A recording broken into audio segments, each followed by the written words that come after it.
नमस्कार बच्चों, Isha classes online education में आपका एक बार फिर से स्वागत है। देखिए बच्चों, 10th क्लास आरबीएससी बोर्ड के अंदर हम लोग संस्कृत के जो वीडियो बना रहे थे उसके अंदर हमारा संस्कृत अनुवाद चल रहा है, यानी कि हिंदी से हम संस्कृत में अनुवाद कैसे करें। इससे पहले वाला जो वीडियो था उसके अंदर मैंने ये बताया था आप लोगों को कि जब भी आप संस्कृत में अनुवाद करते हैं तो एक तो आपको सर्वनाम शब्द तालिका याद होनी चाहिए। सर्वनाम शब्द तालिका का मतलब यही होता है कि वहाँ पर जितने भी कर्ता होते हैं उन कर्ता को पुरुष के अकॉर्डिंग विभाजित किया गया है कि प्रथम पुरुष में कौन कौन से कर्ता होते हैं और मध्यम पुरुष में कौन से कर्ता होते हैं और उत्तम पुरुष में कौन से कर्ता होते हैं। ठीक है, साथ ही मैंने आप लोगों को ये भी बताया था कि हमारे जो लकार होते हैं वो 5 लकार होते हैं, लेकिन अभी हम चूंकि वाक्यों को बनाना सीख रहे हैं इसलिए मैं आपको 3 काल के अंदर, यानी कि वर्तमान काल, भूतकाल और भविष्य काल, इन तीनों काल के अंदर वाक्य बनाने की जो प्रक्रिया होती है उसे समझा रहा था। तो देखिए, इसका जो बेसिक रूल था वो मैंने आपको पिछली बार बता दिया है, वही रूल आज भी रहेगा। आज के इस वीडियो के अंदर हम लोग जो है लंग लकार, यानी कि जो भूतकाल होता है उसके अंदर वाक्य बनाना सीखेंगे। पिछले वीडियो के अंदर हम लोगों ने वर्तमान काल में जो वाक्य थे उनको बनाना सीखे। बिल्कुल सिंपल छोटे वाक्य अभी हम निर्मित कर रहे हैं, और संस्कृत को कैसे आप बड़े बड़े वाक्यों में बनाना सीख जाओगे और बोलना सीख जाओगे, इस प्रोसेस को हम लोग शुरू करने वाले हैं। लेकिन सबसे पहले हमें एक जो समझ है ये विकसित जरूर हो जानी चाहिए हमारे बीच में, क्योंकि अभी आप लोग 9th 10th क्लास में हो या 8th क्लास के विद्यार्थी हो सकते हो, तो बिल्कुल बेसिक तरीके से मैं आप लोगों को ये चीज़ें क्लियर करने की कोशिश कर रहा हूं बच्चों। तो देखिए, बेसिक रूल क्या है कि कर्ता जिस पुरुष और जिस वचन का होता है, कर्ता जिस पुरुष और जिस वचन का होता है, क्रिया भी उसी पुरुष और उसी वचन की लगती है। तो एक लाइन तो ये दिमाग में जरूर रखिएगा आप लोग कि भाई कर्ता जिस पुरुष और जिस वचन का होता है, क्रिया भी उसी पुरुष और उसी वचन की लगती है। ठीक है, दूसरी बात आपने ये ध्यान रखना है कि हमारे यहाँ पर जो कर्ता कारक होता है उस कर्ता कारक में प्रथमा विभक्ति का प्रयोग किया जाता है। कर्म कारक होगा तो उसके अंदर हम लोग कौन सी विभक्ति का प्रयोग करेंगे? द्वितीय विभक्ति का प्रयोग करेंगे। अगर करण कारक होगा तो करण कारक के अंदर हम लोग तृतीय विभक्ति का प्रयोग करते हैं। ठीक है, और संप्रदान कारक के अंदर चतुर्थी, अपादान कारक के अंदर पंचमी विभक्ति और संबंध कारक के अंदर षष्ठी विभक्ति। इसी तरह जो अधिकरण कारक होता है उसमें सप्तमी विभक्ति और जो संबोधन होता है उसमें प्रथमा विभक्ति का प्रयोग किया जाता है। तो कुल मिलाकर आप ये चीज जान लीजिए कि संस्कृत के अंदर जो कारक है, कारक की संख्या तो 6 होती है, विभक्ति कितनी होती है? 7 होती है। विभक्ति कितनी होती है? 7 होती है। और विभक्ति कितने प्रकार की होती है? तो विभक्ति 2 प्रकार की होती है बच्चों, एक कारक विभक्ति होती है और एक उपपद विभक्ति होती है। ये सारी बातें जो है, जब मैंने कारक का टॉपिक पढ़ाया था उससे पहले ये सब चीजें बहुत अच्छे से समझा दी हैं। अगर आप लोगों ने कारक वाला वीडियो नहीं देख रखा है तो एक बार कारक वाला टॉपिक जरूर देख लीजिए। सीरियल वाइज आपको सब मिल जाएंगे प्लेलिस्ट के अंदर। एक बार उन्हें क्रम से सब चीजों को सीखने की कोशिश कीजिए कि भाई कारक विभक्ति क्या होती है और उपपद विभक्ति क्या होती है। तो देखिए, आज हम लोग संस्कृत बनाना सीख रहे हैं, संस्कृत का अनुवाद कर रहे हैं, यानी कि हिंदी से संस्कृत बनाने का। तो ये जो नियम है इसे तो आप दिमाग में रखेंगे ही कि कर्ता जिस पुरुष और वचन का होता है, कर्ता जिस पुरुष और वचन का होता है, क्रिया भी उसी पुरुष और वचन की होती है। यानी कि आप ये कह सकते हैं कि जो क्रिया है वो किसके अनुसार प्रयुक्त होती है? कर्ता के अनुसार प्रयुक्त होती है। तो बच्चों, अगर ये वाला टॉपिक आपको समझ में आ गया तो इसके बाद आपको वाच्य परिवर्तन और सिखाने हैं, तो वो वाच्य परिवर्तन भी इसी टॉपिक से क्लियर होंगे और इसी टॉपिक से आपको शुद्ध अशुद्ध भी क्लियर होने वाले हैं। और इसी टॉपिक से जो आपके वार्तालाप संवाद लेखन है वो भी आप सीखेंगे, पत्र लेखन सीखेंगे, और जो व्याख्या करने का तरीका होता है, संस्कृत के अंदर व्याख्या करवाई जाती है, वो भी आप लोग यहीं से सीखेंगे। तो संस्कृत में अगर आप लोग हिंदी से संस्कृत बनाना सीख जाएंगे तो बहुत सारी टॉपिक जो है आपको क्लियर हो जाएंगे। तो कर्ता जिस पुरुष और जिस वचन का होता है, क्रिया भी उसी पुरुष और उसी वचन की लगती है। तो यहाँ देखिए, मैं आप लोगों को एक बार कारक जो है वो एक बार फिर से रिवीजन करवाने की सोच रहा हूँ। क्योंकि अभी जब हम सेंटेंस बनाएंगे तो उस वाक्य के अंदर, जैसे पिछले वीडियो के अंदर मैंने बात करी थी आप लोगों से कि यहाँ वाक्य को देख करके पहला काम होता है कि आप उस वाक्य में ये देखें कि ये वाक्य किस काल का है, ये वर्तमान काल का है, भूतकाल का है या फिर भविष्य काल का है। तीनों काल में से किस काल का वाक्य है, पहले तो माइंड में ये क्वेश्चन जरूर आना चाहिए। दूसरा आपको ये ध्यान रखना चाहिए कि जो वो वाक्य दिया गया है उस वाक्य के अंदर जो शब्द हैं उसके अंदर वो कर्ता कारक है, कर्म कारक है, करण कारक है, संप्रदान है, अपादान है, संबंध है, अधिकरण है, ये जरूर मालूम होनी चाहिए। तो इसकी एक जो शॉर्टकट पहचान है वो मैं आपको बताने वाला हूं। तो देखिए कारक होते हैं और ये जो कारक चिन्ह होते हैं, क्या चीज होते हैं, ये कारक चिन्ह होते हैं। तो कारक चिन्ह जो होते हैं इन कारक चिन्हों को ही संस्कृत के अंदर विभक्ति से दर्शाते हैं।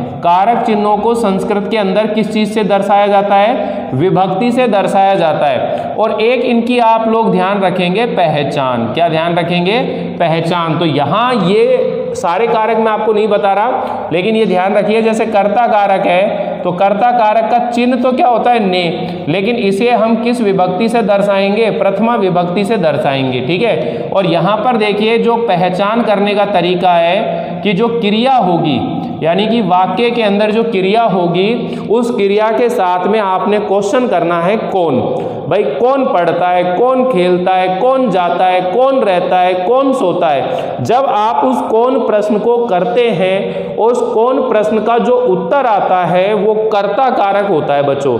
अब वो कर्ता जो होगा वो एक वचन में भी हो सकता है, द्विवचन में भी हो सकता है, बहुवचन में भी हो सकता है, ठीक है ना। तो ये ध्यान रखिएगा कर्ता जो कारक होगा उसमें विभक्ति प्रथमा विभक्ति लगेगी, लेकिन उसमें एक वचन, द्विवचन और बहुवचन का प्रयोग किया जा सकता है। इस चीज को आप जरूर ध्यान रखिएगा, ठीक है। दूसरे नंबर पर देखिए जो होता है कर्म कारक होता है। कौन सा कारक होता है, कर्म कारक होता है। और ये जो कर्म कारक है बच्चों इसका कारक चिन्ह क्या होता है, को होता है। और इसमें कौन सी विभक्ति लगती है, द्वितीय विभक्ति का प्रयोग करते हैं, ठीक है। अब आपने क्वेश्चन करना है क्या, यानी कि क्रिया के साथ में क्वेश्चन क्या करना है, क्या, क्या पढ़ता है, क्या खाता है, ठीक है, क्या काम कर रहा है, तो वो क्या कहलाएगा, कर्म कहलाएगा। यानी कि कर्ता क्रिया के द्वारा जो काम करना चाहता है वो काम ही क्या कहलाता है, कर्म कहलाता है, ठीक है। फिर तीसरे नंबर पर जो है करण कारक है। इसमें क्या होता है, से या फिर के द्वारा होता है। और इसमें विभक्ति कौन सी लगती है, तृतीया लगती है। कौन सी लगती है, तृतीया। अब आपने यहाँ क्वेश्चन क्या करना है, किसके द्वारा, क्या करना है, किसके द्वारा, यानी कि क्रिया जो की जा रही है वो किस साधन से की जा रही है। जैसे मैं लिखने का काम कर रहा हूं तो लिखने का जो काम है मैं किस साधन से कर रहा हूं, पेन से कर रहा हूं, कलम से कर रहा हूं। इसी तरह आप ये चीज ध्यान रखेंगे बच्चों कि क्रिया जो है वो किस साधन से की जा रही है, ठीक है, तो वो करण कारक होगा। इसी तरह देखिए संप्रदान कारक, तो जो संप्रदान कारक है इसका जो चिन्ह होता है वो क्या होता है, के लिए, लेकिन इसके अंदर कौन सी विभक्ति का प्रयोग किया जाता है, चतुर्थी विभक्ति का प्रयोग किया जाता है। तो यहाँ क्वेश्चन ये बनता है किसके लिए, क्या बनता है, किसके लिए, ये प्रश्न बनेगा। यानी कि कर्ता जिसके लिए क्रिया करता है उसे हम संप्रदान कहते हैं। और जो संप्रदान कारक होगा उसमें कौन सी विभक्ति लगती है, उसमें चतुर्थी विभक्ति का प्रयोग किया जाता है। तो इसी तरह बच्चों देखो ये अपादान है, ये क्या चीज है, अपादान है। तो से ये किसके योग में आता है, अलग होना। इसके अंदर क्या होगा, पंचमी विभक्ति लगती है। कौन सी लगती है, पंचमी। और ये क्वेश्चन करना है किससे अलग हुआ है, वो किससे अलग हुआ है, ठीक है, ये क्वेश्चन आपने करना है। फिर आपने देखना है संबंध कारक। संबंध कारक जो होता है इसमें का, के, की ऐसे चलते हैं, ये षष्ठी विभक्ति लगती है यहाँ। इसमें कोई पहचान नहीं है क्योंकि ये क्रिया के साथ इसका सीधा संबंध नहीं होता है। संबंध कारक के अंदर क्या रहेगा, दो संज्ञा शब्द रहेंगे और उन दोनों संज्ञा शब्दों का संबंध बताने के लिए षष्ठी विभक्ति का प्रयोग किया जाता है, ये चीज ध्यान रखिएगा। फिर आता है अधिकरण कारक। कौन सा आता है, अधिकरण कारक। तो अधिकरण कारक में क्या रहता है, में, पे और पर, इस तरह चलता है। इसमें लगती है सप्तमी विभक्ति। कौन सी लगती है, सप्तमी। अब आपने देखिए बच्चों सप्तमी विभक्ति लग रही है यहाँ पर, तो इसमें करना क्या है, क्वेश्चन करना है कहाँ, यानी कि जो क्रिया है उस क्रिया की सिद्धि का जो आधार होता है उसे हम क्या कहते हैं, अधिकरण कहते हैं। और अधिकरण कारक के अंदर कौन सी विभक्ति का प्रयोग किया जाता है, सप्तमी विभक्ति का प्रयोग किया जाता है। अब मैं यहाँ पर जैसे कोई भी वाक्य लिखूंगा तो जैसे मैंने कल आपको समझाया था छोटे वाक्य बनाने हैं, जैसे तो छोटे वाक्य बनाने तो आज हम जैसे लंग लकार में बनाएंगे। किस में बनाएंगे, लंग लकार में। और ये जो लंग लकार है इसे हम क्या बोलते हैं, भूतकाल बोलते हैं। क्या बोलते हैं इसको, भूतकाल बोलते हैं। यानी कि अतीत या जो बीता हुआ समय होता है उसे हम क्या कहते हैं, भूतकाल कहते हैं। अतीत या जो बीता हुआ समय होता है उसे हम क्या कहते हैं, भूतकाल कहते हैं। और हिंदी के अंदर भूतकाल का जो वाक्य होगा उन वाक्यों के अंदर, यानी कि आपको देखिए यहां पर मैं लिख देता हूं, हिंदी के भूतकाल के वाक्य के अंत में क्रिया के साथ कौन कौन से प्रत्यय होंगे, देखो या तो आ या फिर ई या फिर ए, या क्या होगा, या ये, ठीक है, ये प्रत्यय जुड़े हुए मिलेंगे आप लोगों को। अब ध्यान दीजिए कि जो भी क्रिया होती है उस क्रिया का जो मूल रूप होता है वो क्या कहलाता है, धातु कहलाता है। जैसे 10th क्लास के अंदर आपके क्रिया का टॉपिक है, काल का टॉपिक है। अगर आप वो वीडियो एक बार देख लेंगे तो आपको हिंदी के अंदर काल जो है वो समझ में आ जाएंगे कि भाई हिंदी का जो सेंटेंस होगा उसके काल कैसे पहचाने, कि वो वर्तमान काल है, भूतकाल है या भविष्य काल है। इस चीज़ को आप ध्यान रख लीजिए। अब जैसे यहाँ पर आपको ये क्रिया जैसे पढ़ना है, इस पढ़ना के अंत में अगर ये प्रत्यय जोड़ने हैं तो इसे धातु बनाएंगे। पहले क्या बनाते हैं, धातु। जैसे रहना है तो रहना है तो यहाँ पर क्या बनाएंगे, रह बनाएंगे, ठीक है। अब हिंदी के अंदर ये प्रत्यय जोड़ेंगे तो देखो पढ़ा, पढ़ी, पढ़े, ठीक है, रहा, रही, रहे। अब ये समझ लीजिए आ, ई, ए आ रहे नहीं आ रहे, तो हिंदी के अंदर जो वाक्य होगा वो आपको समझ में आना चाहिए। जैसे मैं आपसे कह रहा हूं, लेखक ने पुस्तक पढ़ी, लेखक ने पुस्तक पढ़ी, तो लेखक ने पुस्तक पढ़ी। अब देखिए कौन पढ़ रहा है, लेखक पढ़ रहा है। तो कौन पढ़ रहा है, तो कौन का जो उत्तर आता है वो कौन सा कारक होता है, कर्ता कारक होता है। तो इसके अंदर ये कर्ता कारक है, ठीक है। ये क्या पढ़ना चाह रहा है, क्या पढ़ी इसने, क्या का उत्तर आता है तो कर्म कारक होता है। ये क्या चीज है, क्रिया है। ये क्या चीज है, क्रिया है। और ये क्रिया कौन से काल की है, ये भूतकाल की क्रिया है। देखो यहाँ पर आ रहा है नहीं आ रहा, ये क्रिया कौन से काल की, भूतकाल की। यानी कि ये जो वाक्य आपको दिखाई दे रहा है ये वाक्य कौन से काल का है, भूतकाल का है। भूतकाल को संस्कृत में क्या बोलते हैं, लंग लकार बोलते हैं। लंग लकार के अंदर अब पढ़ना है, इस पढ़ना को संस्कृत में क्या बोलते हैं, पठ बोलते हैं। पठ के जो रूप हैं वो लंग लकार में कैसे चलते हैं ये आपको याद होना चाहिए।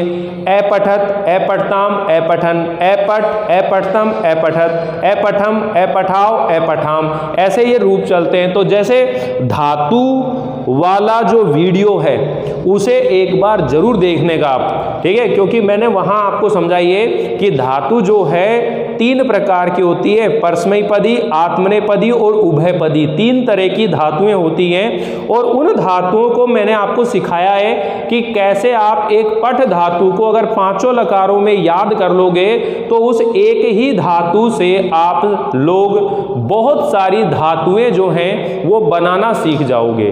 तो बेटा देखिए पहली बात तो ये ध्यान रख लेना कि जो भी व्याकरण होती है, ग्रामर होती है, वो सब चीजें एक दूसरे से जुड़ी हुई होती है। इसीलिए मैं आप लोगों से कह रहा था कि एक बार क्रम से 2 चीजें आप लोग बिल्कुल दिमाग के अंदर फिट कर लीजिए, शब्द रूप और धातु रूप, तभी आप लोग संस्कृत को सीख सकते हैं। और आप चाहते हो कि संस्कृत में पूरे 100 नंबर आए आप लोगों के, तो संस्कृत में धातु रूप और शब्द रूप सीख लीजिए। देखिए उसके बाद सारी गारंटी मेरी है, यूं समझ लीजिए आप। शब्द रूप धातु रूप सीख लीजिए, फिर ये सब चीज मैं आपको याद करा दूंगा, कारक भी याद करा दूंगा, समास भी याद करा दूंगा, संधि भी करा दूंगा, ठीक है ना, प्रत्यय, उपसर्ग, ठीक है, संख्या ज्ञान, बहुत सारे जो टॉपिक है आपके सब क्लियर हो जाएंगे। लेकिन शब्द रूप और धातु रूप 2 चीज आप दिमाग में रखिए, ठीक है। अब ध्यान दीजिए, अब ये संस्कृत बनानी है अपने, लेखक ने पुस्तक पढ़ी, तो फटाफट मुझे ये जवाब दीजिए आप लोग। अगर लेखक ने पुस्तक पढ़ी, तो ये भूतकाल का वाक्य है। तो यहां पर क्रिया किसके अनुसार लगेगी? कर्ता के अनुसार लगेगी। कर्ता हमारा जो लेखक है वो प्रथम पुरुष का है, मध्यम पुरुष का या उत्तम पुरुष का है। तो ध्यान रखिएगा भाई, मध्यम पुरुष में तो त्वम युवाम यूयम चलते ना, यानी कि युष्मद का रूप चलता है, और जो उत्तम पुरुष होता है उसमें अस्मद का रूप चलता है, अहम आवाम वयम, अहम आवाम वयम चलता है। अब इनके अलावा जितने भी कर्ता बच गए, इनके अलावा जितने भी शब्द बच रहे हैं वो प्रथम पुरुष में आएंगे, आपको रटने की जरूरत ही नहीं है। समझ बैठ गई बात? प्रथम पुरुष के अंदर आएंगे। तो ये जो लेखक शब्द है, ये जो कर्ता है, ये प्रथम पुरुष का है और एक वचन का है। एक वचन कैसे पहचाना? क्योंकि देखिए ये जो क्रिया दिखाई दे रही है, ये क्रिया यहाँ पर इसके अकॉर्डिंग आ रही है, लेकिन लेखक एक ही है। लेखकों ने, अगर अपन कहते हैं लेखकों ने पुस्तक पढ़ी तो फिर अलग आता है। तो लेखकों ने पुस्तक पढ़ी, तो यहाँ पर देखिए कौन पढ़ रहा है? लेखक। तो अपन कहेंगे लेखक है, ठीक है, पुस्तकम, और अपठत, अपठत, ठीक है। अब देखिए अपठत प्रथम पुरुष एक वचन में अपठत में हलंत होता है, मध्यम पुरुष बहुवचन में भी अपठत आता है, लेकिन वहां हलंत नहीं होता है, ये ध्यान रख लेना। तो एक शब्द याद रख लो ये वाला, ठीक है, ये प्रथम पुरुष एक वचन का है, मध्यम पुरुष बहुवचन में भी यही है, लेकिन हलंत नहीं है, हलंत नहीं है। समझ बैठ गई ना? तो जब आप याद करना शुरू करोगे तो बच्चों आप लोगों को बहुत अच्छे से याद हो जाएंगी। तो लेखक पुस्तकम अपठत, ये चीज होगी। अब जैसे मान लीजिए मैं आप लोगों को कल जैसे सेंटेंस दिए थे पिछले वीडियो के अंदर कि यहाँ पर आप लोग जो लंग लकार है उसके अंदर ये सब चीज बनाइए। जैसे मान लीजिए मैं कह रहा हूँ से, तो से के साथ में क्या आएगा? अपठत, से के साथ क्या आएगा? अपठत। तऊ, तऊ के साथ क्या आएगा? अपठताम, क्या चीज आएगी? अपठताम। और ते के साथ क्या आएगा? अपठन, ठीक है। इसी तरह जैसे त्वम वाली बात करें अपन, तो ये तो प्रथम पुरुष हो गया। तो प्रथम पुरुष के बाद में देखिए मध्यम पुरुष, जैसे अपन कह रहे हैं त्वम अपठ, त्वम अपठ, ठीक है। त्वम युवाम, अब युवाम देखिए, युवाम अपठतम, अपठताम, अपठतम, अपठ अपठतम, ठीक है। और यूयम, यूयम, तो देखिए यूयम में यू बड़ा आता है बच्चों, ये ध्यान रख लेना। यूयम अपठत, अपठत। तो देखिए मध्यम पुरुष का जो बहुवचन है, मध्यम पुरुष का जो बहुवचन है यहाँ पर हलंत नहीं आता है, और ये जो है यहाँ पर क्या आता है? हलंत आता है। तो ये प्रथम पुरुष, समझ में आ गया? अगर हम इसी चीज को अगर उत्तम पुरुष में बनाएंगे, तो जैसे मैं कह रहा हूँ अहम, मैं क्या कहूँगा कि मैं पढ़ता था, तो मैं पढ़ता था का मतलब क्या हो गया? अहम, ठीक है। तो देखिए अपठत, अपठताम, अपठ, ये हो गया ना, अपठत, अपठताम, अपठन, अपठ, अपठतम, अपठत, अपठम, अपठाव, अपठामे। तो अपठम आ जाएगा, अहम, अपठम, इस तरह से आ जाएगा। और अहम के बाद जैसे आवाम, यानी कि हम दोनों पढ़ते थे, अपठम अपठाव आ जाएगा। इसके बाद क्या आ जाएगा? अपठाव आ जाएगा, अपठाव। और इसी तरह हम सब पढ़ते थे, तो वयम, अपठम अपठाव अपठाम, इस तरह से चलेगा। अब देखिए बच्चों समझ में आ गया ना कि हमारा कर्ता जो है जिस पुरुष और जिस वचन का होता है, तो क्रिया जो है उसी पुरुष और उसी वचन की लगती है। समझ बैठी? अब यहाँ ये तो हम लोग सिंपल तरीके से बना रहे हैं, बिल्कुल आपको समझ में आ गए। अब मान लीजिए थोड़े बड़े वाक्य हमको बनाने हों तो फिर कैसे बनाएं? अब बड़े वाक्य बनाने होंगे तो उसके अंदर क्या चीज़ जुड़ती चली जाएगी बच्चों? उसके अंदर अभी हम लोग अव्ययों को जोड़ देंगे। जैसे मैं कहूँगा मैं कल पढ़ूंगा, तो मैं कल पढ़ूंगा तो भविष्य की बात आ गई है, तो पढ़ूंगा, ठीक है ना। तो अभी भविष्य काल जो होगा बच्चों वो लिट लकार होगा। लिट लकार को क्या बोलते हैं संस्कृत में? यानी कि संस्कृत में लिट लकार है, उसको हिंदी में क्या बोलते हैं? भविष्य काल हो गया। तो भविष्य काल के अंदर जब हमारी क्रिया है वो कैसे चलती है? पठिष्यति, पठिष्यत, पठिष्यन्ति, पठिष्यसि, पठिष्यत, पठिष्यत, पठिष्यामि, पठिष्याओ, पठिष्यामि। ये जितने भी सेंटेंस आपको दिखाई दे रहे हैं, अगर मैं कहूँ इन सब को आप लोग भविष्य काल में परिवर्तित कीजिए, इनको लिट लकार में बनाइए, तो आपका ये होमवर्क है एक तरह से, समझ लीजिए। मैं अभी बना नहीं रहा आप लोगों के सामने, क्योंकि हम लोग अभी लट लकार और लंग लकार, दो लकारों के अंदर ही अव्ययों का प्रयोग करते हुए और सभी कारकों का प्रयोग करते हुए बड़े सेंटेंस में आपके सामने ला रहा हूं। तो एक बार आप लोग स्क्रीनशॉट ले लीजिए, और ये वाले जो सेंटेंस आपको दिए हैं, इन्हें आप भविष्य काल में बनाकर मुझे दिखाएंगे। अगर दिखाएंगे तो फिर हम लोग आगे काम करते रहेंगे, नहीं तो फिर मैं नया टॉपिक ले आऊँगा, संधि जो हमारी बाकी है, क्योंकि अभी संधि पढ़ाना शुरू करेंगे हम लोग, ठीक है। तो संधियाँ भी जो है बहुत प्रेम से अच्छे से सीखेंगे, तरीके से एक एक चीज़ को बड़ी बारीकी से समझने की कोशिश करेंगे। और जब संधियाँ समझ जाओगे आप लोग, तो फिर आपको उपसर्ग जो है वो क्लियर हो जाएंगे। लाइफ टाइम में कभी उपसर्ग का सवाल आप लोगों से गलत नहीं होगा बच्चों। तो यहाँ देखिए, इसे आप बना लेंगे तो एक बार स्क्रीनशॉट ले लीजिए, फिर हम लोग ये सभी कारकों का प्रयोग करते हुए बड़े वाक्य बनाते हैं, ठीक है। चलिए ध्यान दीजिए बच्चों, तो ये तो हम लोग मिटा देते हैं यहाँ से। अब हम लोग थोड़े से बड़े वाक्य बनाते हैं लट लकार में और लंग लकार में, दो लकारों के अंदर बनाएंगे। भविष्य काल वाले जो है उसको आप लोग समझ गए होंगे, तो मैं देखता हूँ अभी आप कितना समझे हैं। अब सिर्फ ये लाइनें तो छोड़ दो, एक लाइन दिमाग में ये जरूर रखेंगे। पहला जो काम रहेगा वो ये काम रहेगा, कर्ता पहचानना है, कर्ता के अनुसार क्रिया लानी, उसके बाद में दूसरे कोई कारक पहचानने हैं, ठीक है। और फिर हमको वो सेंटेंस पहचानना है वो किस काल का है, ठीक है। जैसे मैं कह रहा हूं, सुरेश सुबह पढ़ता है, सुरेश सुबह पढ़ता है। दूसरा सेंटेंस, मोहन विद्यालय से घर गया, मोहन विद्यालय से घर गया। तो एक वाक्य तो ये है और दूसरा वाक्य ये है, ये दो वाक्य हैं बच्चों। तो सबसे पहले हम लोग इसकी संस्कृत बनाते हैं, फिर इसकी संस्कृत बनाएंगे, ठीक है। अब यहाँ पर देखिए, एक चीज़ तो आप ये समझ जाइएगा कि जो अव्यय होते हैं वो क्या होते हैं। अव्यय जो होते हैं ऐसे शब्द होते हैं जिनका कारक, काल, लिंग और वचन के अनुसार परिवर्तन नहीं होता है, जिनका कारक, काल, वचन, लिंग के अनुसार क्या नहीं होता है, परिवर्तन नहीं होता है। तो ऐसे जो शब्द होते हैं बच्चों वो क्या कहलाते हैं, अव्यय कहलाते हैं। क्या कहलाते हैं, वो अव्यय कहलाते हैं। यानी कि अव्यय शब्द ऐसे होते हैं जिनमें बदलाव नहीं होता है। जैसे अपन बोलते हैं today, tomorrow, yesterday, previous night, last night, ऐसे अपन बोलते हैं, इंग्लिश के अंदर बोलते हैं, हिंदी के अंदर बोलते हैं आज, कल, परसों, सुबह, शाम, रात, दिन, ऐसे बोलते हैं। इन्हीं चीज़ों को संस्कृत में क्या बोलते हैं, ये चीज़ आपके दिमाग में आनी चाहिए बस।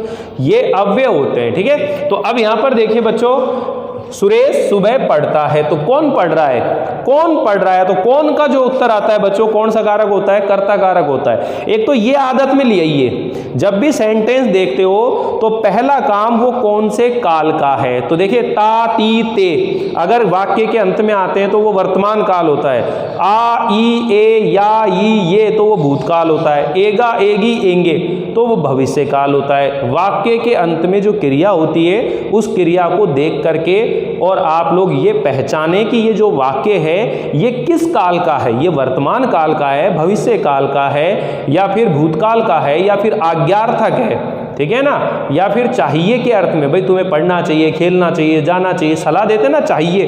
तो चाहिए के अर्थ में संस्कृत में क्या चलता है, विधि लिंग लकार चलता है। कौन सा चलता है, विधि लिंग लकार चलता है, ठीक है। बेसिक कॉन्सेप्ट यही रहेगा, कर्ता जिस पुरुष और जिस वचन का होता है, क्रिया भी उसी पुरुष और उसी वचन की लगती है। तो देखिए यहाँ संस्कृत बना रहे हैं बच्चों, कौन पढ़ता है, सुरेश पढ़ता है, तो ये कर्ता कारक है, ठीक है। क्या पढ़ता है, नहीं आ रहा उत्तर।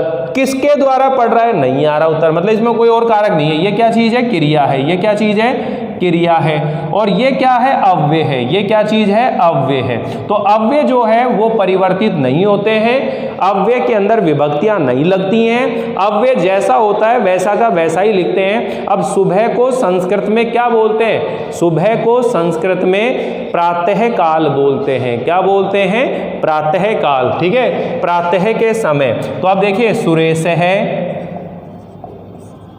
प्रातः और पठती, क्योंकि लट लकार में सुबह से प्रातः पठती, काल का मतलब समय होता है तो काल लगाने की जरूरत नहीं, सुबह मतलब प्रातः है, ठीक है, सुबह पढ़ता है। अब देखिए मोहन विद्यालय से घर गया, मोहन विद्यालय से घर गया, कौन गया है? मोहन गया है। कौन गया है? मोहन गया है। ये कौन सा कारक हो गया? कर्ता कारक। कहाँ गया है? अब देखिए कहाँ गया है, कहाँ का उत्तर जो आता है वो अधिकरण कारक होता है, तो कहाँ गया है वो? घर गया है वो, तो ये अधिकरण कारक है। कौन सा कारक है? अधिकरण कारक। और गया क्या चीज है? क्रिया है। गया क्या चीज है? क्रिया है। देखो कहाँ से गया है, किस से अलग हुआ है, किस जगह से अलग हुआ है, वो अलग हो रहा है नहीं हो रहा? भाई विद्यालय से गया तो विद्यालय में था पहले, अब विद्यालय से क्या हो गया? अलग हो गया, तो कहाँ से अलग हो रहा है? वो विद्यालय से अलग हुआ है। तो इसमें कौन सा कारक है? इसमें अपादान कारक है। कौन सा कारक है? अपादान कारक है। अब देखिए बच्चों, यहाँ कर्ता भी कारक है, अपादान कारक है, अधिकरण कारक है, क्रिया भी है। पहला काम ये करना है कि ये वाक्य जो है ये किस काल का है? वर्तमान काल का है, भूतकाल का है, भविष्य काल का है। तीनों काल में से देखो तो जिन क्रियाओं के अंत में आ, ई, ए, या, ये प्रत्यय जुड़े हुए होते हैं तो वहां पर कौन सा काल होता है? भूतकाल होता है। तो गया, या आ रहा है ना, भूतकाल हो गया।